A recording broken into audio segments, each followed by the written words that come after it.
Assalamualaikum warahmatullahi wabarakatuh. Saya Rusita Ferdiana dari Universitas Muhammadiyah Malang, Fakultas Hukum.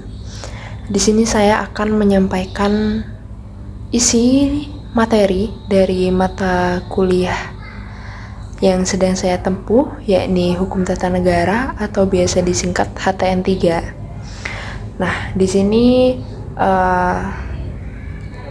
saya akan melanjutkan pembahasan materi agar berkesinambungan. Jika kalian ingin mengetahui beberapa materi sebelumnya yang telah saya bahas, bisa di video sebelum ini.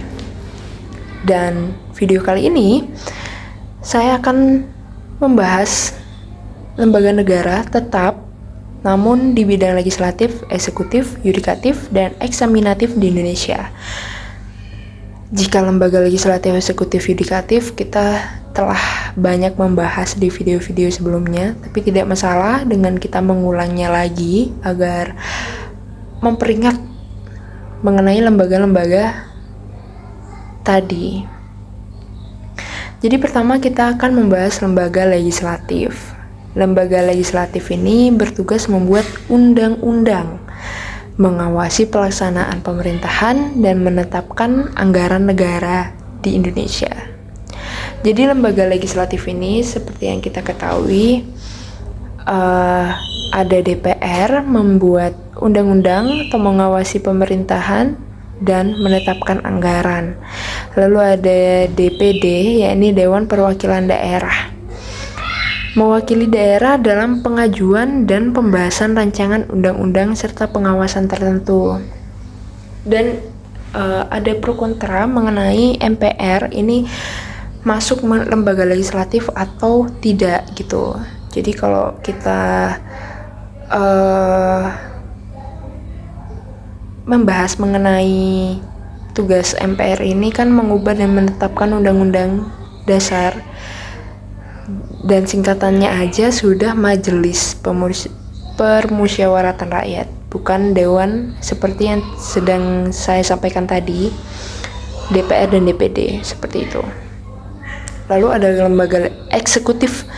Lembaga eksekutif ini menjalankan undang-undang di kebijakan negara di Indonesia yang seperti yang kemarin saya bahas, yakni Presiden dan Wakil Presiden, Kepala Pemerintahan Negara atau Kepala Negara yang menjalankan pemerintahan sehari-hari bersama kabinet para menterinya.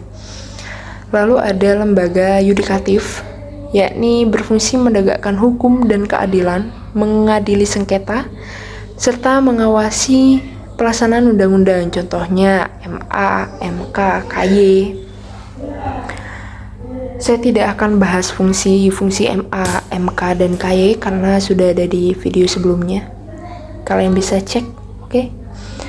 Lalu yang masih hangat atau jarang kita bahas adalah lembaga eksaminatif. Apa sih lembaga eksaminatif ini? Lembaga eksaminatif ini bertugas mengawasi pengelolaan keuangan negara, seperti BPK, Badan Pemeriksa Keuangan, yang memeriksa dan melaporkan penggunaan anggaran negara kepada DPR dan lembaga-lembaga yang terkait mengenai pengurusan keuangan-keuangan yang ada di negara kita ini, gitu. Jadi keempat lembaga ini saling berinteraksi dalam sistem ketatanegaraan Indonesia untuk menjamin pemerintahan yang demokratis, transparan, dan akuntabel melalui pembagian kekuasaan yang jelas dan mekanisme check and balances, seperti itu. Hanya segitu yang bisa saya sampaikan, lebih kurangnya mohon maaf. Wassalamualaikum warahmatullahi wabarakatuh. Bye-bye.